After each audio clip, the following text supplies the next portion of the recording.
Good morning and welcome to the Friday edition of Let It Be Known.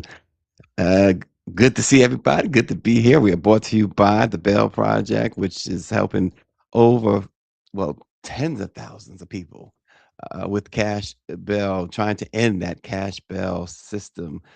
And also by the March On PAC, a women led coalition that is trying to do its best to save democracy and who are looking for the top and strongest Democratic candidates out there to endorse and to uh, push their campaigns.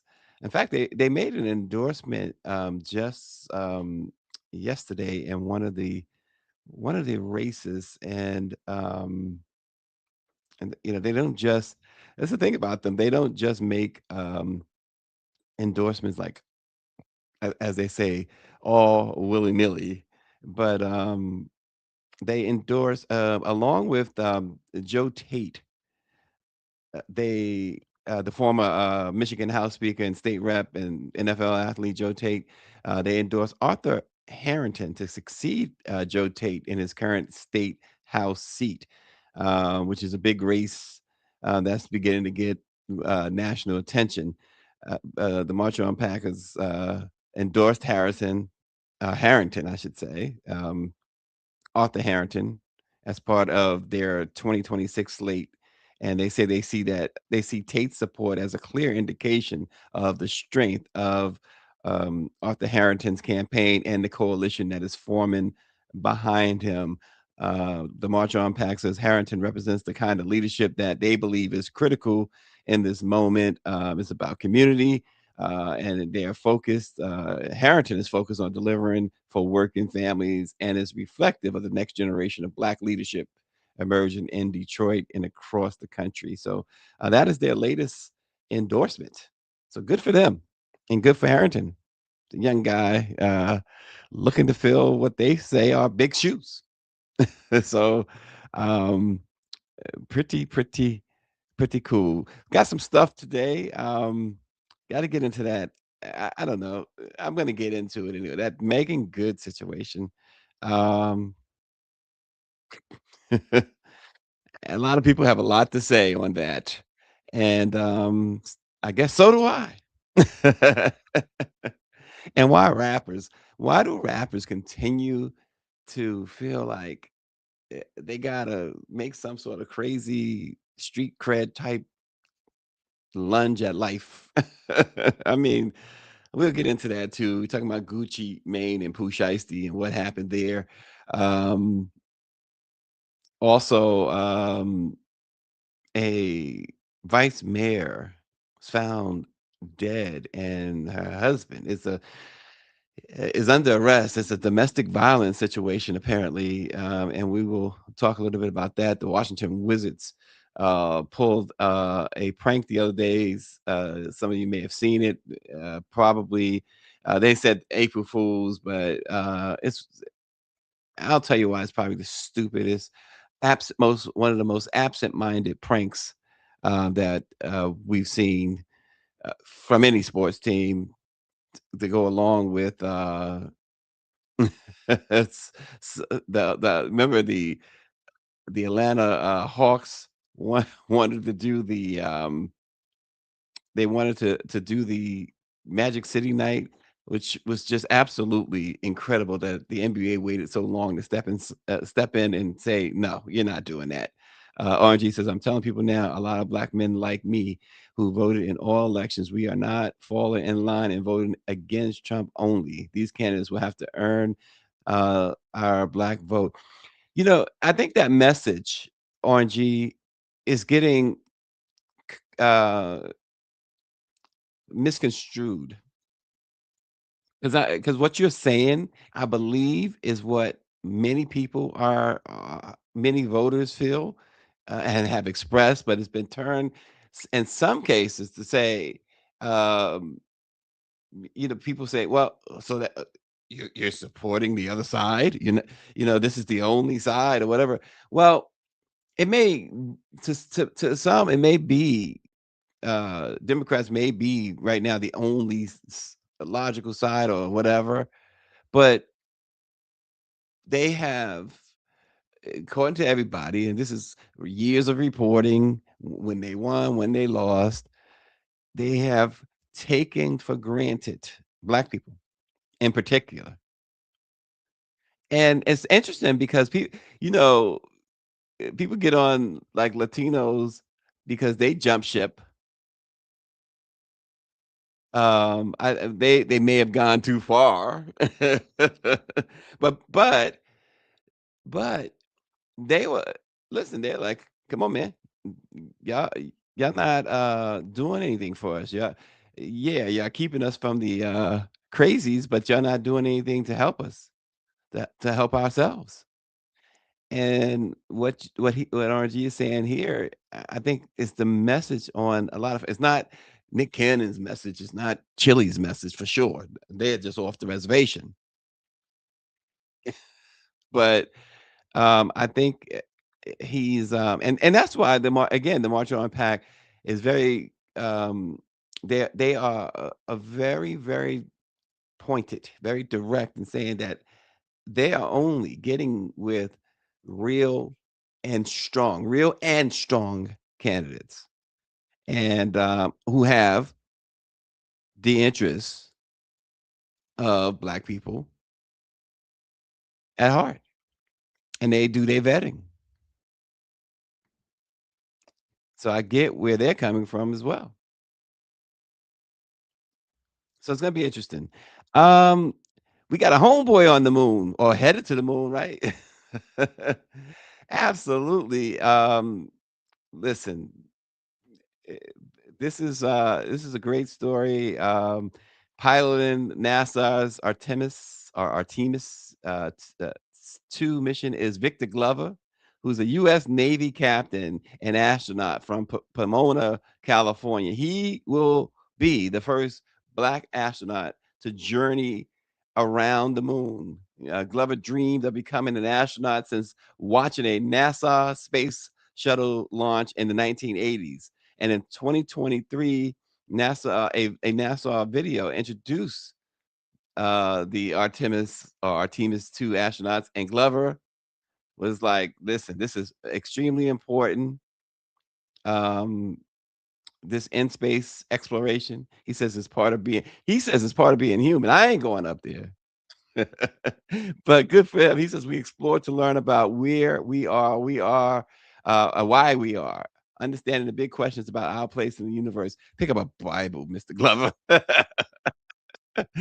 But he studied general engineering at California Polytech, Polytechnic State University in San Luis Obispo. He graduated in 1999, joined the U.S. Navy, where he accumulated 3,500 flight hours as a naval aviator and test pilot, including on combat missions in Iraq.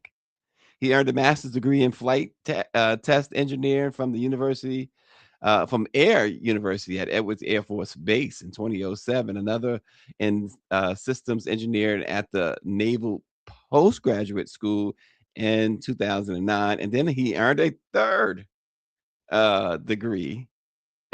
This guy, he was not playing in military operational art and science from the Air University at Maxwell Air Force Base in 2010. He joined NASA's astronaut corps in 2013 as part of the same class as the Artemis 2 or Artemis, how you say it, y'all? Artemis 2 crew member Christina Koch or Koch. Let's not give her that Coke name. His first trip to space was a 6-month stint as a flight engineer aboard the International Space Station just 5 years ago. He was the first Black crew member to live for an extended period of time on the space mission. So Victor Glover is out in space. He's headed to the moon. Um, uh, Orange says, I hope Mr. Glover is listening to George Clinton in Parliament while he's up there. If you hear any noise, it's just me and the boys. Absolutely. Absolutely. It is it's quite the mission. Listen, it took forever for me to start flying. I couldn't imagine going up, um, any further than what airplanes go. So, any further than what airplanes go and any lower than or any lower than that because helicopters are not my thing. If you ever heard I'm in a helicopter, that means that it's one of those, medevac situations. Because 'cause I'm not getting up there. Not getting up there, y'all. Oh boy. Now to this story, folks, out in Florida. This is just devastating. Nancy Matea Bowen, who was the Florida Democratic Party vice chair and the vice mayor there in Coral Springs, was killed in an apparent domestic violence incident 3 months after she lost her youngest brother. The family of the vice mayor released a statement after she was found dead inside her home, and her husband is now facing charges in connection to her death. They say, on behalf of our entire family, we are deeply saddened. Um, mm, mm, mm. They had to share the passing of their beloved sister. They said she was not only a cherished member of our family, but also a dedicated public servant who committed her life to improving the lives of others. The incident happened on Wednesday when Coral Springs police said they were called to her home just after 10 a.m. And when they arrived, they said they found her dead and determined that the incident was domestic in nature.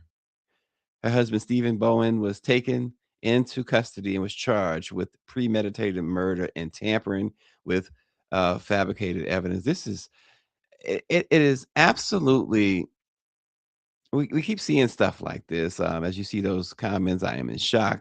Jared Moskowitz says she just buried her brother. She was about to announce she was running for Congress. Um, but this domestic violence stuff is crazy. You marry and you got people like Leslie Jones saying uh it's a form of slave marriage is a form of slavery, which is crazy. Um, Beautiful young woman here, this vice mayor, but you got issues. You either talk them out, get a counselor or something, but when the hands start getting involved, you gotta go. There is absolutely no excuse, no explanation. The weakest of men do this. There's no question about it. The biggest punks assault their uh, wives and girlfriends. The lamest dudes do this. And, I'm not faulting the women who the people say, "Well, why do they stay? Why do they stay?" There's like a dozen and a half reasons why they don't leave sometimes don't leave on time in time. And among them is that they get no protection, especially black women. This Malcolm X said it 50 years, 60 years ago. Incredibly sad, Mike V. Incredibly sad. The National Domestic Violence Hotline is 1-800-799-7233. And you could text the word begin to 88788. But this is it's inexcusable. This guy will, he'll probably take a plea and be out, maybe 10 years, which well, those 10 years or whatever he might serve will only make him come out and be even more aggressive toward women. Um, Margie says that you're right. The lamest dudes do that. I have no respect for him, and may he rot in prison. Yeah, and I know like psychiatrists and those mental health professionals, those people who do that work will say that it's about control. They'll limit it or not limit it, but they'll just break it down to that. It's more than that, though.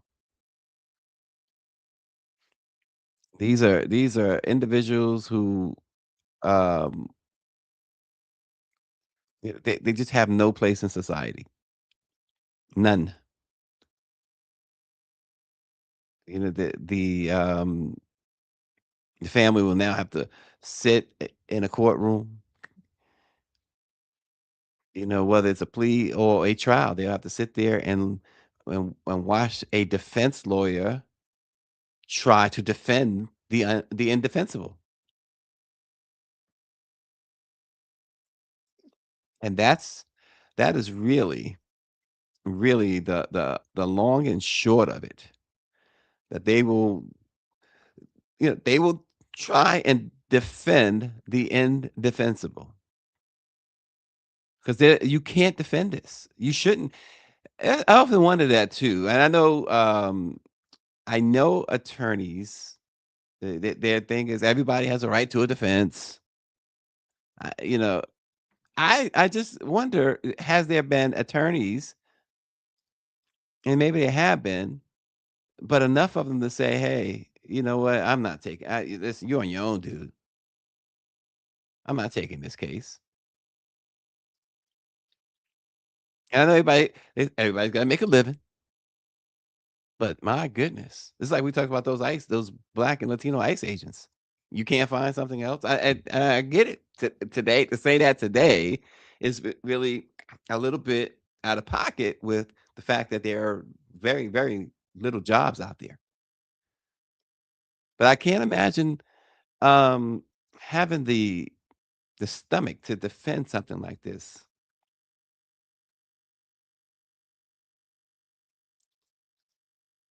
And then you look at the victim and the family, and then you want to get up there and defend. And that looks like it was a um a quick snippet of her and the husband dancing.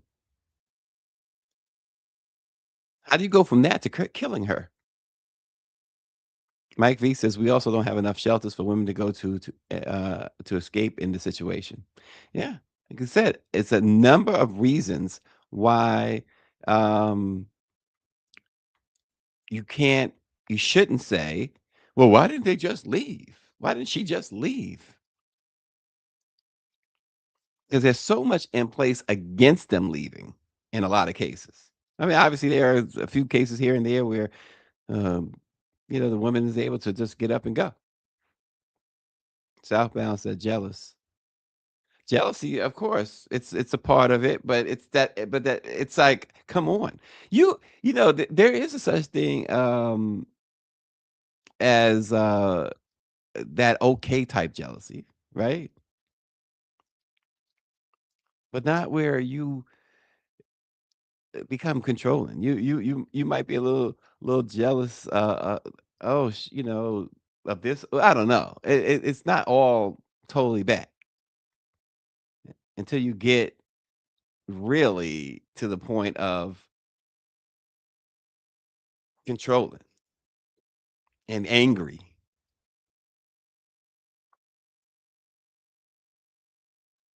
Trixie says sometimes they stalk you, sometimes it is a mental thing. Yeah, the stalking, the mental part of it. I'm not gonna give him that much credit. It's the mental part is like simply that you got an issue, dude, and you got an issue with control. You got an issue with putting your hands on someone who probably can't defend themselves against you. Because most of these dudes, they won't fight another dude. It's that simple. They won't do it. These are the biggest punks in the world. There are a lot of other words we could use than punk, right? I know some of you are going, punk? That's it? Yeah, so Southbound, also says that jealousy where he's seeing her moving up the ladder, 'cause and you got a point there. And see that's the type of jealousy that's dangerous. Obviously, in this case, it led to her, murder. Yeah, she was headed, she was a rising star in politics down there.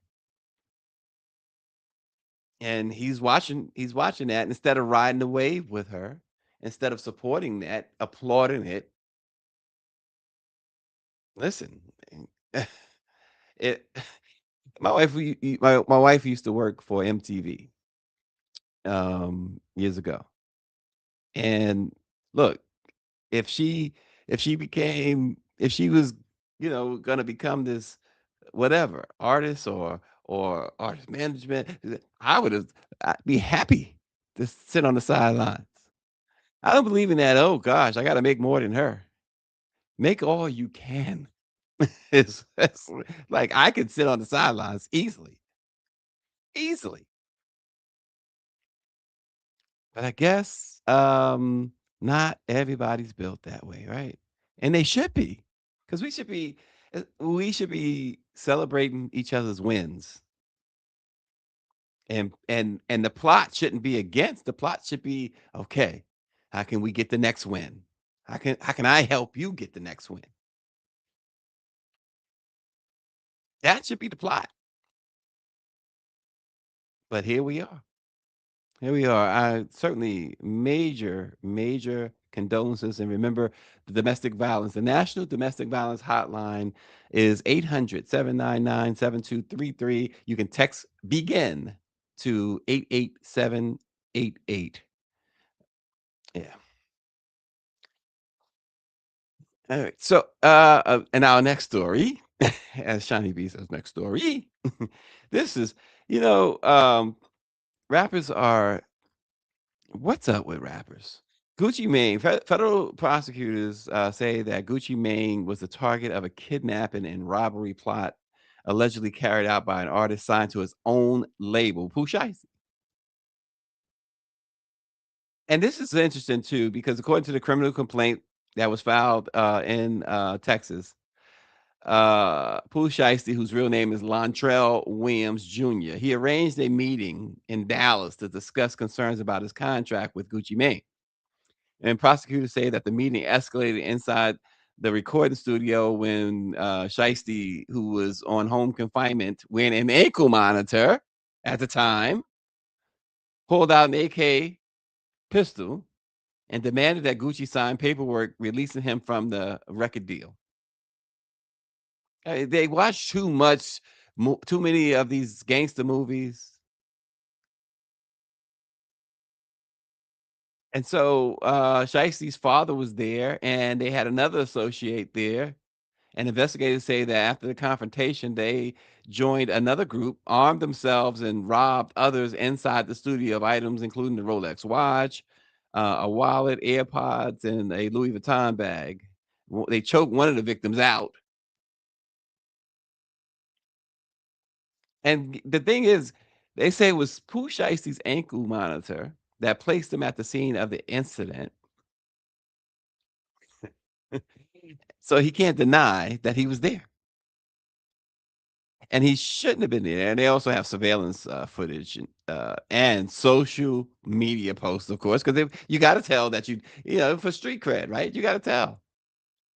Stupidity. Shiesty and his father, among others, now face federal charges that could result in life sentences. Life sentences. And he's at the studio, Shiesty, got into it with Gucci Mane. And his monitor went off, apparently. And he says he forgot to tell the social worker or caseworker, not social worker, um, that he was, out of bounds. Then he tells Gucci, let's go talk over here before I go. I gotta go." And then this is what they do.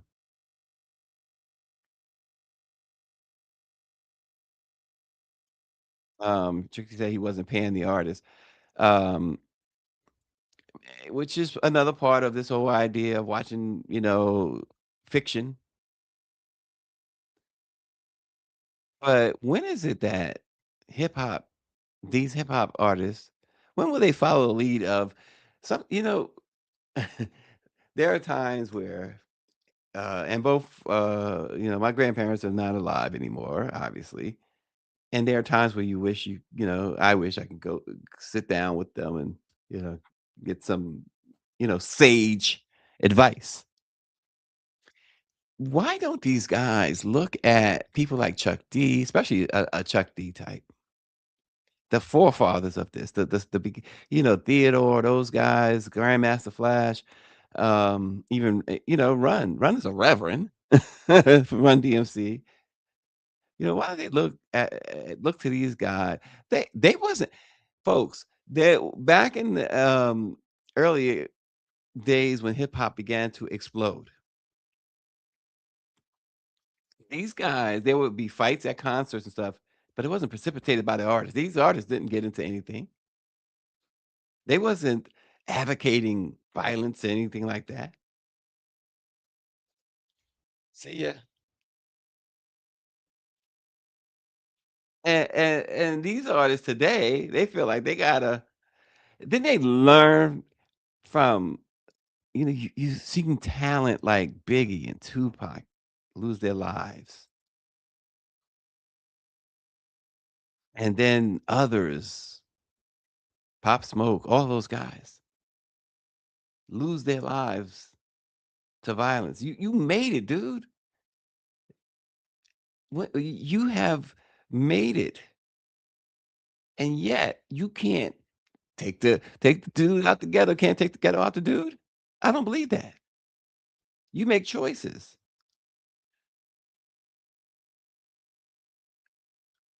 Trick says it's not just hip hop. You don't hear about the other BS that goes on in the industry because they keep it quiet.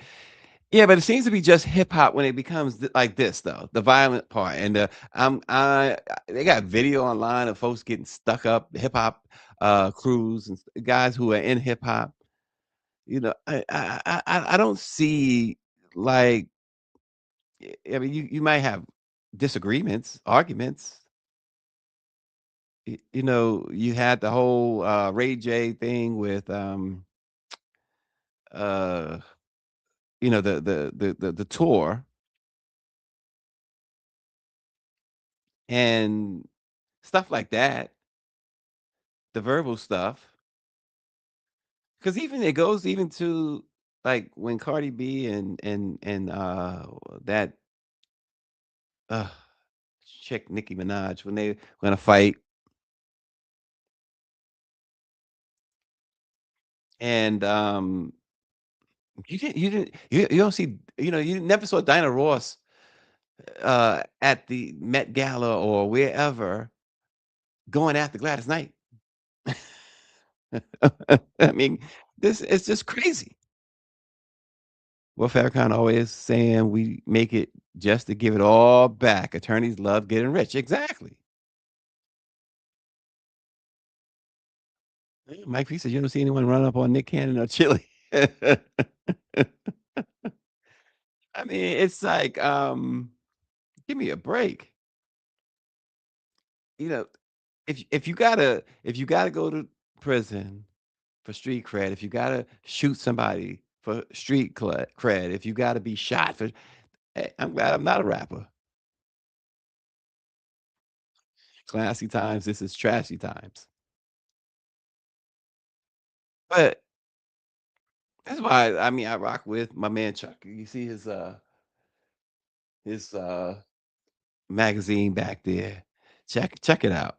Check out Rap Central Station.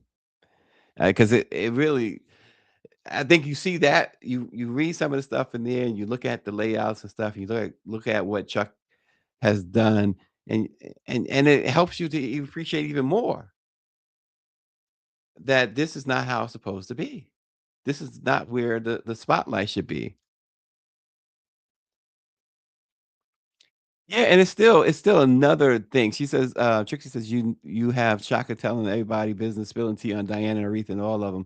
Yeah, you know, you have that, which I think is ridiculous too, but it's still not violence. And if Shaka wants to build herself up by tearing down Diana Ross or Aretha Franklin, you go right ahead because people are going to see right through that too. Because you can't tear down Diana Ross, you can't tear down Aretha Franklin. You know, that's one of those things where you around your buddies and they gonna agree with you and make you feel good,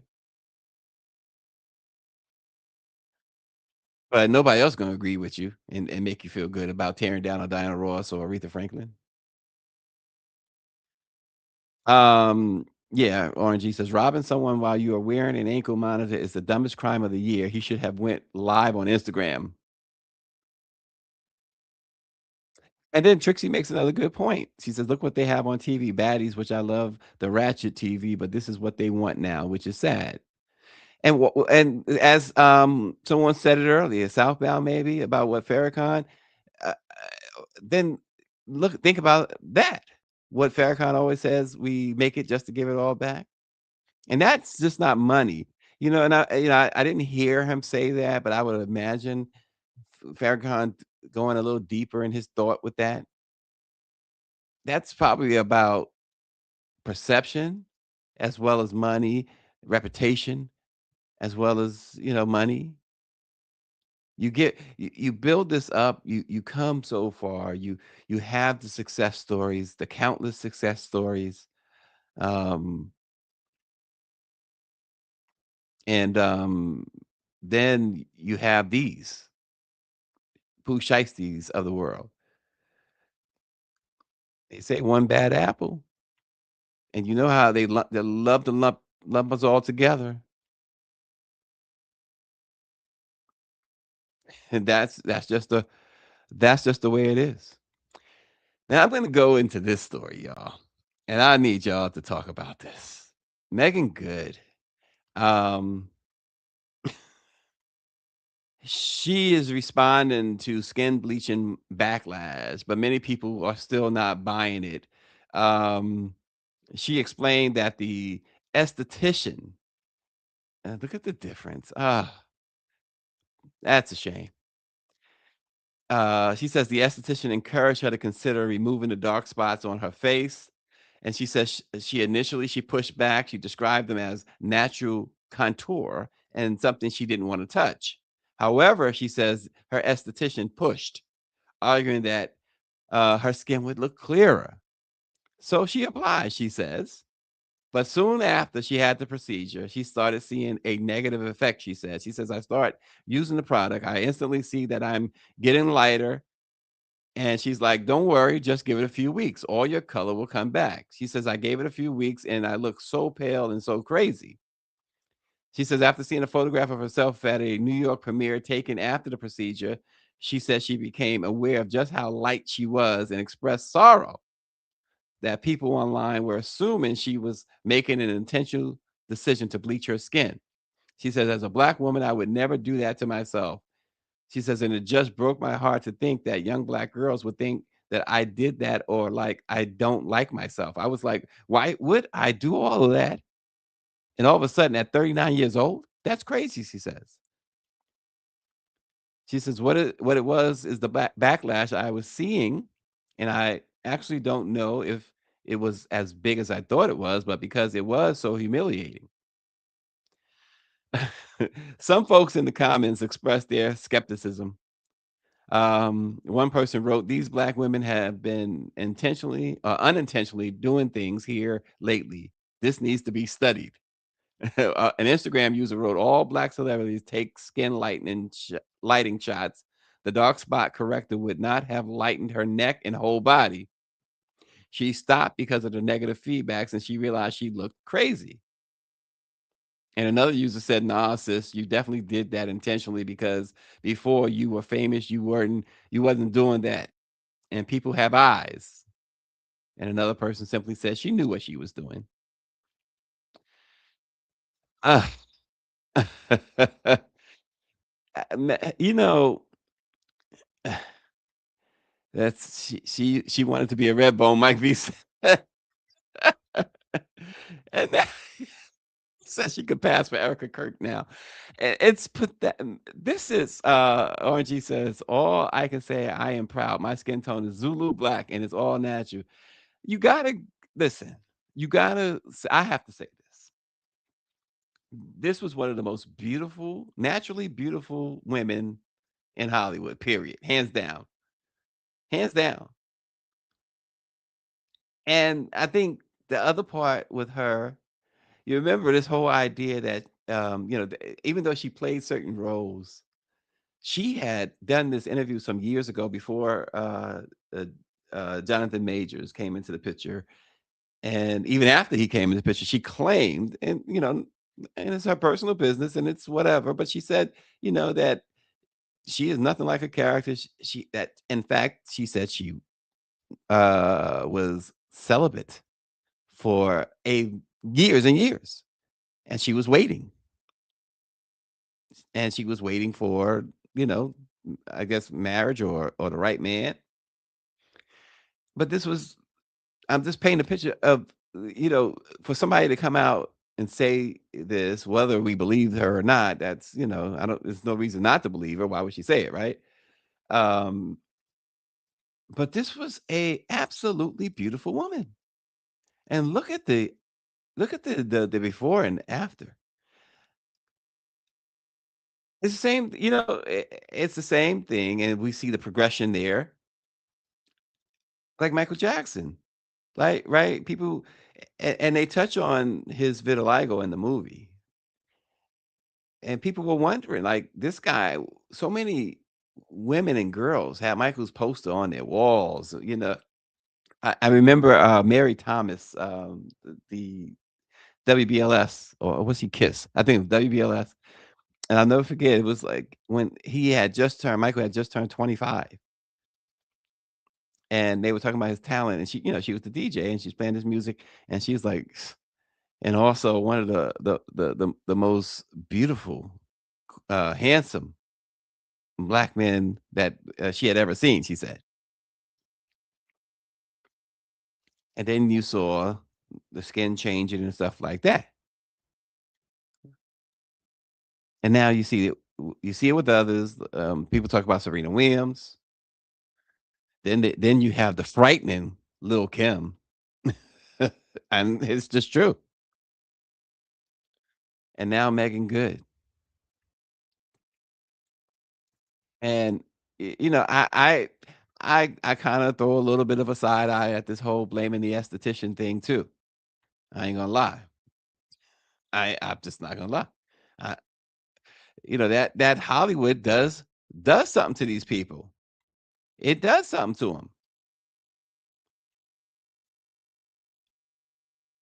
them. Somebody says the devil's playground. He says she doesn't even have that celebrity look anymore. This was a way the powers to be lowball her when contract time comes. They'll tell her we're looking for someone a little darker. 100%. 100%. I agree wholeheartedly. RNG said, I thought she was a light skinned Creole. There are thousands of them around here. They are ratchet and ghetto. I am married to one. He said, listen, RNG, we cannot have you call your wife ratchet and ghetto around here. I mean, that you go to your room. He's terrible. But then again, this is the dude that has an exponential, a crazy interest rate on his son's student loan that he charges his son. I wonder if he's paid RNG by now, just to get him off his back. um, being light skinned, Trixie says, don't mean you're beautiful. No, it doesn't. And remember that that was what Spike Lee's thing, right? The one was the wannabes and the jigaboos. But come on, Megan. And the problem here, there's no reversing that. There's absolutely no reversing that. I'm not letting a esthetician talk me into nothing like that. That I don't think that that is the case. I j who was it? I think it was Nicki Minaj. We're not Nicki Minaj fans here at all. But I think it was her who talked about why she got a BBL because she was shamed by the guy. She was around, if I'm right, it was her with the Lil Wayne crew all the time, and they were talking about, um, the I guess her figure or lack of. And if you see pictures of Nikki when she was younger, when she was, like, coming out of high school and stuff, she was absolutely a pretty girl. Now she looks possessed with something. And the same with Cardi B. Somebody posted a video of Cardi B before she got any surgery whatsoever performing on stage at some, event. It looked like a high school event or a event with high school kids anyway. Very nice looking young lady. I'm not saying she's ugly. She's not. But if I'm a single man chasing a woman, I'm taking the version of the Cardi B before the surgery.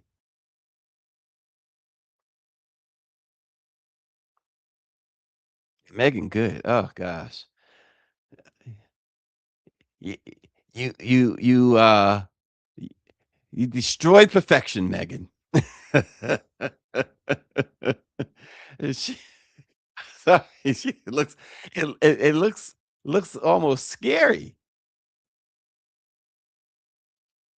Yeah, I remember this too. Mike Visa's white folks out here tanning and getting, BBLs trying to be a sister, and black women are out here trying to fit in to dominant society. But you remember there was it was almost like a fad for a while because it had become such a thing where not only celebrities were doing it, but just everyday people, white folks, doing that, tanning to get darker. And it's like, we used to say back then, oh, black folks wouldn't, do that. Wouldn't try to get why white folks trying to get darker, black folks ain't trying to get lighter, and now you got it all. You got the white folks trying to get dark and the black celebrities trying to get lighter. He says, "Now watch her feel sorry and start dating someone or marrying someone white." That's the script, huh?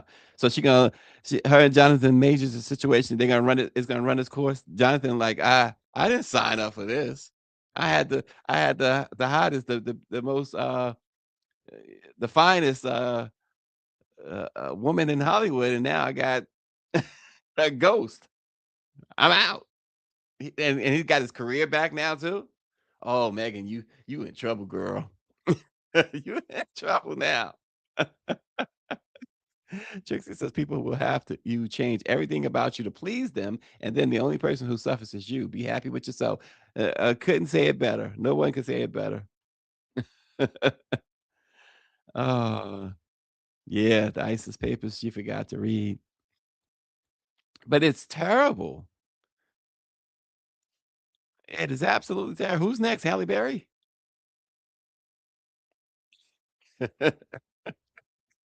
It's absolutely insane. No. Maybe she wants to do the reboot of Martin, Mike V says, and play Gina. At this point, and I don't think Tisha Campbell, and it's not, well, I guess it's a diss. It's not intended to be harmful, but I don't think Tisha Campbell's attractive. I've never found her to be attractive. Megan Good was, as her name said, a good-looking woman. Was. But now we can even compare her to playing Gina. I am mortified. Miss Berry. Yes, I agree with that too, RNG. Don't know her personally, but things I've heard and from people who knew her or know her personally, yeah, 5.5 cans short of a six pack.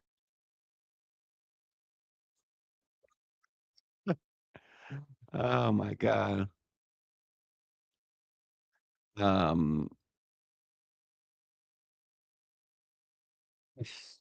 No kidding. She says, and Gina, she is not a really gorgeous woman. It's just me, and they say it's subjective, beauty's in the eye of the beholder, but I have never found, even during the heyday of Martin, I always thought Pam was the more attractive one out of the 2 by far, but I never found, Tisha Campbell to be attractive. I know a lot of people do, and look, the most important is that she probably finds herself to be, she probably is, feels like she's attractive, and that's all that really counts. That's for sure. Oh my gosh. Unbelievable stuff. These people destroying themselves. RG says, "I would run faster than Carl Lewis to get away from Halle Berry." Oh my gosh. I remember when she was, with, David Justice, the former baseball player, and I was remember talking to David Justice's ex, and, some of the things that she said, I never, confirmed them, but they were certainly, uh, wow. I would be right there with you, RNG. Be right there with you if even half of the things this woman told me was true. But Megan Good, what are you doing? What have you done? And Southbound said, if she doesn't get a role with Tyler Perry, it's over. Tyler Perry, girl, I used to could help you. Tyler Perry, I'd rather get my money at TSA agent than you, Megan. You messed it all up. Trixie says, y'all know that pretty women are crazy. Oh no. Well, not all. Not all. Some of them are definitely, as RNG would say, 5 cans short of a six pack, but not all. Oh my gosh. All right. So what is this? April 3rd, people play these foolish April Fool's jokes on April 1st, right? And we once not long ago, a couple weeks ago, we were talking about a one of the dumbest things in the National Basketball Association, the Atlanta Hawks with the Magic City night plan that the NBA had finally stepped in and said, "Hey, you're not doing that." Um and it's so funny because, when you say something, you talk about something, your phone picks it up or your algorithm. And we were watching Will Trent the other night, and there was an episode in which they were at Magic City. As we talked about Magic City. Um, but the Washington Wizards said, "Hold my beer." This situation was just this is one for the all-time lows in basketball. This fan, they have the half court shooting contest. Um, and as he takes the shot, as y'all see, right, he obviously misses, and they're celebrating. He's blindfolded, folks, so he doesn't know. He thinks he made it. He thinks he won the $10,000. And the announcer's going off like, "Oh my gosh, you did it, blah blah blah." Um, And then they even put the check in his hand after they take the blindfolds off, and he's thinking he's going home with $10,000. It was a cruel, cruel joke because then they showed him the video, and he saw that he missed. And he, to his credit, he seemed to take the prank well. They said, "Hey, runner up prize or consolation prize, which is not bad. They gave him an autographed jersey and courtside seats for next season. That's a good deal. But to do that, and so after the backlash, the Wizards put out a statement after the backlash, not before. They put out a statement saying that we apologize for the April Fool's joke that left many wondering if they had misled the fan. Um, they said they called it a skit and that the fan was in on it. But they say we missed the mark. Our fans are our priority, and we continue to be committed to providing a positive experience to all who attend the games. That, folks, to me, is what they call CYA, covering your, your butt. I really believe that they talked to this fan after they reached out, found this fan after the backlash, and said, "Hey, we're gonna make this right, and we're gonna put out a statement and say you were involved in this." Because the Wizards are a joke of an organization. They are an absolute joke of an organization. So here we are. Um, Trixie seems to be excusing it. She says, "I mean, it was April Fools. I think nowadays everyone is too serious. But back in the day, we would have laughed." You can't do that though. You can't do that. In this happens at basketball games everywhere, where you take the fan gets a chance at that, half court shot, and of course the Wizards are cheap. That's you make a lot of teams will give you 50,000 if you make the half court shot. Theirs was 10,000, and to make somebody believe that they won that $10,000 is absolutely diabolical from a franchise that me, RNG, Southbound, Mike V, and Dr. Nicole, the five of us could beat that team in a pickup game. Yeah, and that's the other part of it, right? With the way things are, read the room. Folks out here, Mike V says, are struggling financially and could use a shot at relief.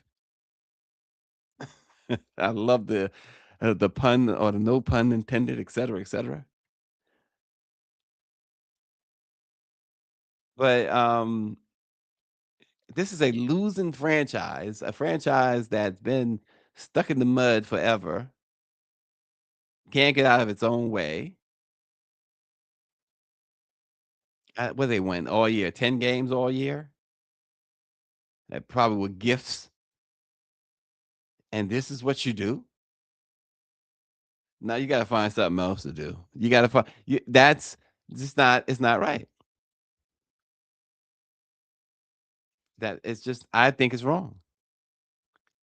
But that's me. Trixie says differently, and I understand. It doesn't make my opinion the right opinion. Does right? Oh, okay. Southbound is asking, had asked, I should say, what was the baseball player that beats the skin? Sammy Sosa. Sammy Sosa, you couldn't recognize him. You he came he came out. You're like, where's Sammy? Where's Sammy was bleaching his skin. The steroids just messed his head up totally. Where's Sammy Sosa? It's like, come on. And I just remember when him and of course we all remember when he and Mark McGuire um had went after it for the home run title, and he ran around like, you know this guy was he was an absolute uh Sammy Sosa was crazy. Sammy, I am so white. Sosa is what. I, folks were shocked. I mean, the players he played with, they were absolutely stunned. They're oh my god. Megan Sosa.